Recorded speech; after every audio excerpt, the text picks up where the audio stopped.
And welcome back to A Chapter a Day. Keeps the devil away. I'm your host, Pastor Pleck, alongside Holland Greg, and we are so excited about bringing you Matthew chapter 12 today. Little quick outline. First, in the first 8 verses, Jesus established that he is Lord of the Sabbath. Verses 9 through 14, he heals on the Sabbath and people freak out and oppose him. Then Jesus fulfills some prophecy, kind of determining, hey, he is the servant of God. He is of God from the past. That's why he can do these things in the present. Then 22 through 37, Jesus is accused of casting out demons by Satan in spite of the fulfillment of prophecy. And then 38 through 45, you see the sign of Jonah and the unclean spirit. He's rebuking them and saying, like, listen, there's a lot of people who are going to stand up and go, hey, that's the Son of God, and you guys are going to be judged. And finally, verse 46 through 50, Jesus redefines family around doing God's will. Holland, what were some observations that stuck out to you? First thing that stuck out to me was the legalism of the Pharisees. And so when he's going through the grain fields with his disciples, and they pluck heads of grain to eat, and the Pharisees say they're doing something unlawful. So legalism can either mean trying to justify yourself by obedience to the law, like earn salvation by obedience to the law, or it can be trying to bind someone's conscience to extra biblical rules and commandments or traditions of men. So what the Pharisees are doing is it was not against God's law to pluck grain heads. Harvesting was against the law on the Sabbath, but to walk by a field and pluck a grain head, Deuteronomy actually addresses this. Deuteronomy 23:25 says, if you go in your neighbor's standing grain, you may pluck the ears with your hand, but you shall not put a sickle to your neighbor's standing grain. So you can't harvest from your neighbor. You can't harvest on the Sabbath, but you can pluck some grain. You're allowed to eat. You're allowed to eat. And that's a good thing, Jesus is saying, to do on the Sabbath. And so what they had done is they took an extra biblical kind of approach to the Sabbath laws by making it more narrow and trying to bind others' consciences to it. And so this is the big part of what Jesus calls out in the Pharisees, their legalism. Yeah, how do we see that happening today, just legalistically? Taking man-made rules, traditions, commandments, trying to bind someone's conscience by it. You can see this in maybe churches having certain rules about how often, how many things you come to per week at the church, or what you wear in the church. Things that are matters of prudence and wisdom, but when you make them into a command, that to disobey the command is now a sin. Now that's legalism. Okay, that's really good.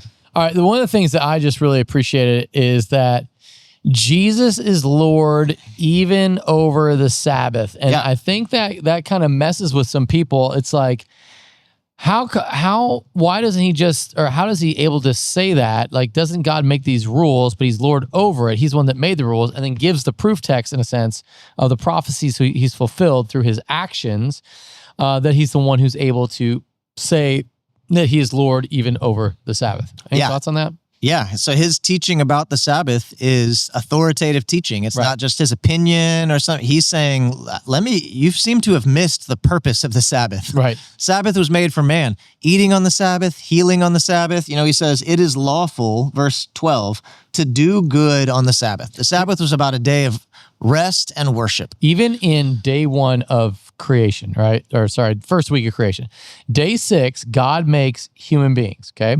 They like, and then their first day is a day of rest. And I always say this, we work from rest, not for rest. And so I think that might be something for us to lean into. And this gets into, I think, the Christian life. If you are striving, if you're like if your day is like, I just need to get this thing over with, as opposed to I get to do all these things to the glory of the Lord from rest as opposed to for rest, it really changes your whole mindset about life. Yeah, it's good. Okay. What about, here's a thought about the nature of people. We as people resist what we can't control. Like the Pharisees plotted to kill Jesus, not because he was wrong, but because he threatened their system of power. Is that true, do you think? Yeah, we resist what we can't. I think the desire to control things can come from a good heart. If you're wanting, let's say you have a toddler, you want to control, where they can go for their safety. You don't want them to go outside of these boundaries or touch things they're not supposed to touch. There's a righteous desire to control certain environments for the safety or health or good of others. But there's also a way of trying to control others that really is self-serving. You're trying to control other people because it protects you, your income, your reputation. And so that's what I see in the Pharisees, is a self-serving control that Jesus threatened. And so they had to get rid of him. Another one I saw was people can change, like clean up their life, but still be empty, and then their later state is worse than the first. And so this is where Jesus tells a description of, like, someone casts out a demon and then gets their house in order, and the demon, I always like how it goes to waterless places. So I guess the desert's not a place to hang out because the demons will get you. But but then he goes back. I'll go back to that same house, and he takes 7 demons with him, and maybe that person became ultra moral through the power of the demonic, but he then was a worse of a wreck. Like, although his life was in order, the demonic influence on him was great. And I thought that was interesting that Jesus goes straight to demons here, which then must tell us something about this. There's a couple things there. There is more than the material world than we can see. There's a spiritual battle always going on. But morally, you could be, like, you don't have to be a drug addict. In fact, you could be a really righteous looking person and be worse off than the person with one demon that's a drug addict, or whatever the situation is. That's what I got from that. Any thoughts on that? Yeah. When it says the last state of the person is worse than the first, and then he says, so also will it be with this evil generation. It's interesting that Jesus, he makes a remark about an entire generation. Obviously, there'd be exceptions here and there. His people who were following him, his disciples and stuff. He have shown themselves to be people who are wanting to trust Jesus. But overall, he looks at the generation and says, man, this generation looks moral and righteous in a lot of ways, but has really opened up their lives to demonic influence, and to end up in a place that, is worse than where they started. People who, if Jesus were to cast these demons out of people and they were not, and they didn't trust in Jesus, then they could become, clean, cleansed, free in a sense, but actually lacking what is real freedom and real cleansing, lacking a real relationship with Jesus. And so everywhere Jesus went, there were people who were rejecting him. And he's making a remark about this generation, saying, man, it's not gonna go well for all these people. Right. Leaning into that, I guess the sin to avoid is religious pride and hard-heartedness. We need to avoid the spirit of the Pharisees, knowing the law, like knowing rules, but missing the heart of God, and then adding on more rules to make sure nobody can get to the heart of God. I think there's a tendency in us to do that. And so I think really doing a heart check of what is in your life that comes out of a spiritual pride. And it might be a spiritual judgment, or the way you treat other people who are less than you. Like, you don't want to help out the poor because you know how they're going to use that money. I love the thing that Jesus said, you will always have the poor among you. And I know, I think one of the things that we say often is that it was a different kind of poor back then, and, they weren't drug addicts, but there are probably a lot of poor people that were just lazy back then as well, probably. And they ended up on the streets begging, and people gave them money. And I don't think there was any loss in their reward from heaven because of their poor discernment. Now, this isn't me, just go give all your money to the drug addict on the side of the street. But what I am saying is that I think sometimes we can get so protective of, like, our integrity and of our religious righteousness that we can miss out on opportunities to serve and bless because we're not open to what God might want to do with a situation. Yeah. How about you? Anything to apply? Yeah, I mean, there's so much, wanting to serve and bless others, wanting to show mercy to others, wanting to give rest to others, the heart of the Sabbath, to heal and to help and to give rest to others. And, I think application-wise, receiving the Sabbath as a gift, not something to legalistically, feel pressure from, but understanding God is set apart one day in 7 for rest and for worship. And so to receive that and embrace that and let God minister to you through the rest that the Sabbath gives.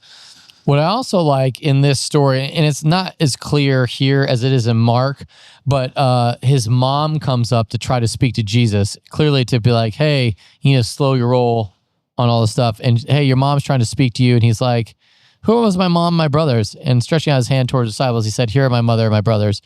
Where does the will of my Father in heaven is my brother and sister and mother. What do you, why go that direction? My initial thought was they were going to rebuke him or try to kind of talk him off the ledge. And he doesn't want to see him or talk to him about that because he's more interested in those who want to do the will of his Father. That seems like a hard thing. Obviously, we know he loved his mom. Obviously, we know his mom was a big supporter of who Jesus is, all that. But here, even Jesus's family doesn't get on board. What do you think? Anything that you can glean from that? Yeah, I think it was important for Jesus to establish, what, not to destroy the idea of the value of the natural family in any way, but to teach a spiritual lesson that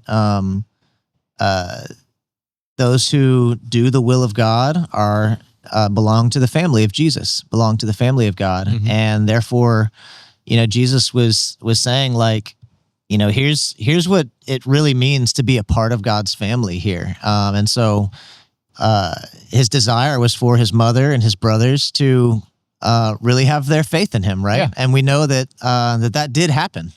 We know that there was some confusion.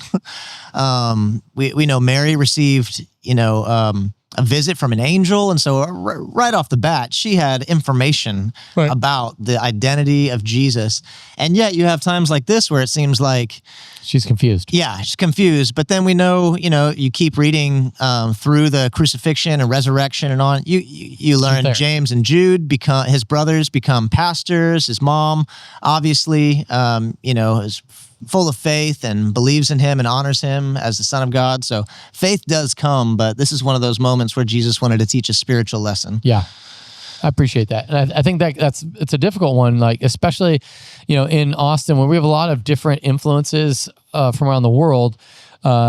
Here, there's a very individualistic attitude of like, it doesn't matter what my parents think, I'm going to choose my own road, and everyone's sort of okay with that. But more of an Eastern influences, whether it's Indian or whether it's Asian, Vietnamese, whatever, Chinese, Buddhist, Hindu, all of that spread from the east side of the globe has more of a community identity. And so to really choose Jesus here, this is a big thing, that you're saying no to your family because you're not aligned on doing the will of God. And that's a big, it's not like everyone's cool at Christmas and it's not like we're Republicans and Democrats, but we can go out and water ski together or something.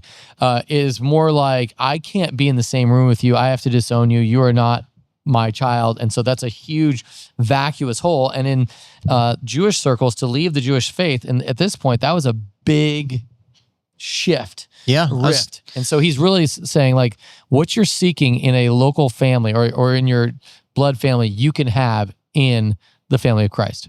Yeah. Yeah.